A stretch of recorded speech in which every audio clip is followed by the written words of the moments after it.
coach itself. So that was a really good buy, I thought, because it was in just perfect shape. It was so clean, so nice. Only like 38,000 miles on it, so hardly any. And that was 39.5. 39.5, yeah. It was the first place we stopped. We didn't mean to buy an RV that day.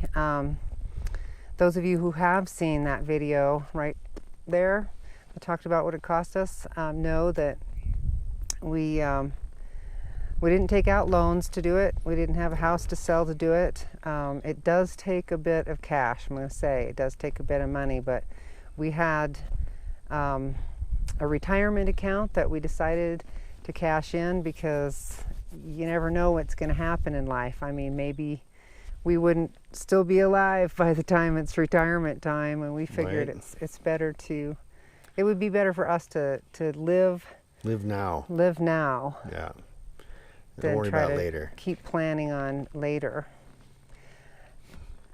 There is no later. Yahweh has later, whatever. And we're not trying to say you shouldn't have a retirement account either, so please don't get offended by that. It was just our personal decision. Yeah. Circumstances Yeah. required such things. So. Yeah, we really needed that. With Mike's back being the way it was, he couldn't be a journeyman welder anymore, and our children had grown up and have lives of their own, and Mike's dad had passed away, so there's really nothing keeping us living where we were. We just could move on then. We could do pretty much what we wanted with that money, and Your nest is empty. It's okay to leave it behind. yeah. A lot of people inspired us on YouTube. Yeah, huh? Yep. I watched a lot of videos. A lot of videos, yep. And we just Yeah. appreciate each and every one. Some are better than others, but they all have something that you can learn from. Yeah. Indeed. Let's see now. Of course, the next most important thing, I guess, would be the solar system. Its original incarnation there was a 15-panel solar system with all the little flexible panels under the sliders. You guys have all seen that.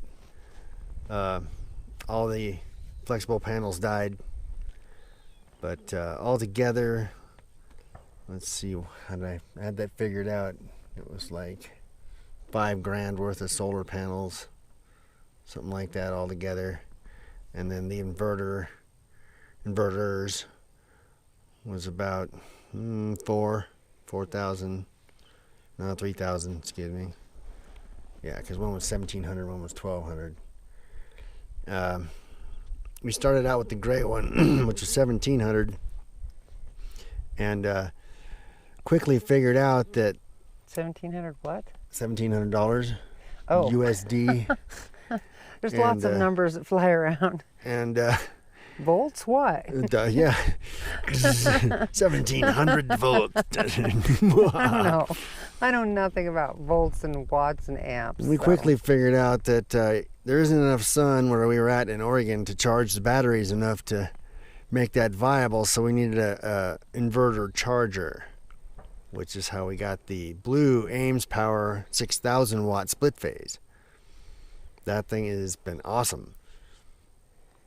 We're glad we have both now, because sometimes the Ames blue one, the pure sign, does just shut off. It gets too hot, or it's decided it needs a rest or something. It just shuts off. Sometimes it just doesn't work.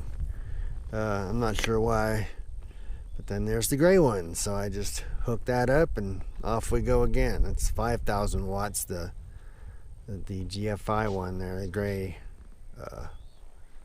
Yeah, it's just 5,000 watt GFI, 24 volt. If circumstances had been different, Mike would have put it in himself, and it wouldn't have cost us anything. Of course, there's the extra cost of all the wiring and things that you have to have with it. It's not just some panels and an inverter. There's a lot of wiring in there. A lot of wiring. A lot of big wiring, a lot of 2-aught welding cable. So what did you serious spend copper. on the wiring? Um, Sorry, I didn't mean I to interrupt you. believe, I remember right from the invoice, we had a place put all this in, and the whole works cost us $10,000. But that wasn't all for solar.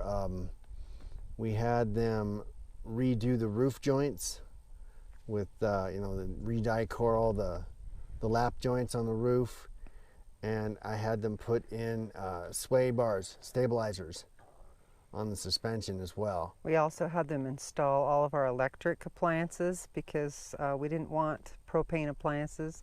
The only propane things that we have is the furnace, and then our water heater can be either electric or propane. Yeah. But we replaced all of the appliances with electric so that we could use solar energy with it instead of purchasing propane. We wanted to Renewable. we wanted to spend the money that we had on a lifestyle that wasn't going to continuously require a lot of money. And even though repairs and things do require money as you go along, and of course gas for traveling and things, once you have your solar panels in and you can boondock like this, your system is going to pay for itself by not having to be at an RV park and not having to pay electric, because most RV parks charge extra for the electric. You don't just get to plug in Nope. for your $200, $300, or $400 a month. You have your electric bill too. And for us, there's It's usually really 10 to not a 15 lot. cents a kilowatt too. It's not really cheap. I've seen it higher than that, even up to 18 cents a At kilowatt. Blake Ranch, it was 14 cents a Yep. kilowatt. Yep. Yeah. That adds up quick, especially if it gets hot and you got to run both air conditioners. Boy, those suck some power. They really do. That's 6,000 watts right there, Then there's So- the wind turbine. That's been really cool. What did that cost us? That was $1,000, and then that was part of the 10 grand of install there. It's not up as high as it should be. They didn't install it the way I specified. They just did it the way they wanted to. Whatever. It works to some extent if you're in the right conditions. But if there's anything around you, like big trees, other rigs, that kind of stuff, you get a lot of turbulence and it doesn't get clean air. If you can get clean air, it produces some pretty good power. It'll go up to 20 amps.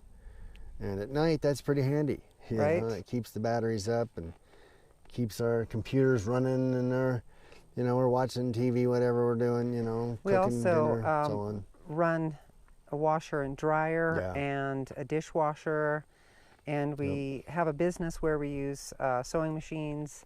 Yeah. So we do use some electricity, and Quite a bit. some people have criticized us for having overkill on the solar, but you know what? That totally depends on your lifestyle. What are you doing, right, with your electricity? We've been able to run our air conditioners off of it and run all of our appliances off of it. But if you live a really simple life where you, say, have a retirement income and you don't need to run a business, if you wash your dishes by hand and you don't need to run a dishwasher, if you use a laundromat and you're not running dryers and washers, if you don't ever get online, it's going to depend on what you're doing. I think so. Our wind turbine cost $1,000, and that's because it's not an RV wind turbine.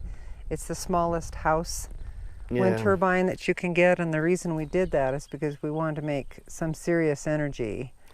At the time that we were putting in all this stuff, we had a different business. We were making gourmet goodies, which obviously we couldn't continue to do. It's something we did when we had a house, and we kind of just did it for maybe 6 months That more. was the other reason we had the overkill solar, so to speak, is so that we could do that business anywhere.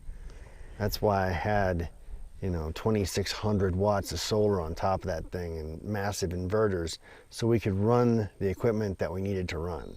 Right. That's why that came to be, really, is because we were doing that business and we wanted to be able to run our ovens and our whatever we had to do, Yeah, that was So- one of the other reasons that we had an electric oven put in instead of propane was because we made sugars and salts that were flavored, Yeah. and you do it with alcohol. And so when that 190 proof is baking off, it would probably blow up a propane oven. So, yeah, that could be a problem. Boom, right? all of a sudden. So no, that would be bad. So we had all that replaced, and you know, it does make a lot of moisture in the coach too. Burning propane inside the coach can cause moisture problems and mold and stuff. And in Oregon, that's an issue. Right. It's not so much down here, but definitely in Oregon. So that's what's up with that. Check out this video here about our 30 RV essentials. There's some other essentials that we forgot about Yeah. that we'll talk about today. Just a few more essentials that are probably, you know, should have been at the top of the list, but we forgot. But I'm not going to include those essentials because we already had talked about them. And what we'd like to just stress, I guess, that, you know, what the bare bones cost is just to live in your RV and, you know, be able to boondock. You know, what it cost us without all the goodies, with just our solar and our wind and our coach and our dolly, what it costs, right? Right. So far we're up to, the panels cost about $5,000. The batteries and inverters also about $5,000 altogether, because each one of those battery banks is about $1,200 each, a little over. Then the installation of all of that was $10,000, so we're up to $20,000 just in the solar and power systems, and then the rig was almost 40, so let's call it 60 altogether for that rig. And then we have our little tow dolly, but the little tow dolly was $2,700 unassembled, because We just assemble it ourselves. Yeah, we got the best one there is. It's all galvanized because we were going to go live on the coast, so I think it was like an extra rust is an $1,000 to issue. have it assembled for It you, was, and yeah. we just figured, no, we'll just assemble it ourselves, and that's something that we could do at the time. Okay, so yeah, that's about it as far as the basic things. You know, the main components of what it cost us to do this is about 60 grand altogether. 62. to register and get insurance on our coach, we have great driving records, and so we don't pay very much. We have allied insurance for our coach and our truck, and it's about $40 for the coach, and oddly about $44 for the truck. So not very much there. Registering your coach in Oregon is expensive. It's by the foot. It was almost $300 in Oregon to register the coach. Yeah. So when registration is up again, we'll probably register in Arizona, since we're mainly going to be here. Much cheaper. Yeah, mainly, I guess. Yeah, we'll be based. I like Arizona. Yeah, so far it's about half Oregon, half Arizona. Because we still have family up there. Our children are there. My dad still has a place up there, and then he's in California for the other part of the time. Not terribly far from here, actually. No, not terribly far from here at all. Hmm. So my sister, my mom are all up there, and Mike's family is pretty much gone. His parents are both passed away, and my family has lovingly, gladly adopted him in the 18 plus years that we've been married. Yeah. They just think he's awesome. The moment my dad really, I think, it clinched and he decided that Mike was just awesome was when the children were little, and we lived in Cordes Lakes for a couple of years here in Arizona. We moved from Oregon thinking, you know, that there'd be more work or more opportunity or something. We didn't know, and there was no internet back then, or at least we didn't have internet back then. No. We didn't have any way of checking things out, so we just kind of We knew there was nothing in we Enterprise. just took off. The little town we were in was nothing. It was nothing. So they No came work. over. It was when my stepmom was still alive, and Oh. and they came over from Palm Desert to have Thanksgiving dinner with us. And in the middle of it, what As we're happened? cooking the turkey, boom, the power goes electricity- out. Yeah, the power went out. It was a gas oven, but of course, gas appliances require an electric regulator and spark, and if the electricity goes out, it shuts the gas off. So Mike goes out, he gets our car battery out of our 66 Chevelle wagon that we had, brought it in and hooked it up and fired up I the hooked it oven, up to a little inverter I had. finished cooking the turkey, and my dad just, I could just tell on his face, he had, because Mike and I were pretty newly married at that time. Yep. That was, I think, the moment that Dad really decided, yep, son-in-law, a guy that can do things, right? A handy guy, right? It was a good time with family that day. Yeah, it was pretty awesome. Managed to get the turkey cooked. Yeah. It was good too. Anyway, so that's pretty much what it costs, dollars and cents and all that, for our little Admiral coach. Well, there you go. A few extra essentials that we wanted to mention. One being very important is a whole coach surge protector. Big 50 amp surge protector. Preferably one that has a LED display on it that can tell you what's wrong, like, you know, ground fault or reverse polarity, or because you never know what a pedestal is going to be wired up like. I mean, you really don't. It could be anything. It depends on who wired it up, whether they were licensed or knew anything at all. I mean, you know, seriously. A gate valve for the end of your sewer connection is also good. You know, because like a final shut off, you know, because usually like the valves are way up inside, and there can be some leakage and dripping and, you know, unpleasantness like that. So that's very handy. And then well, yeah, a water bandit for sure. The little rubber, man, you can get water from anything with that, okay? So that's very important and doesn't cost anything really. The three things there that we really wanted to mention. As far as the cost of our coach, it's pretty middle of the road. I mean, you could get, you know, a $300,000 coach, blah blah blah, or you could be driving a $500 van and you got to book it, you know. So there's a huge range going on there. So as far as a full-time RV lifestyle like we got, 63 grand, there you go, you know. And a lot of it will eventually pay for itself. So there's always that too. So there you go.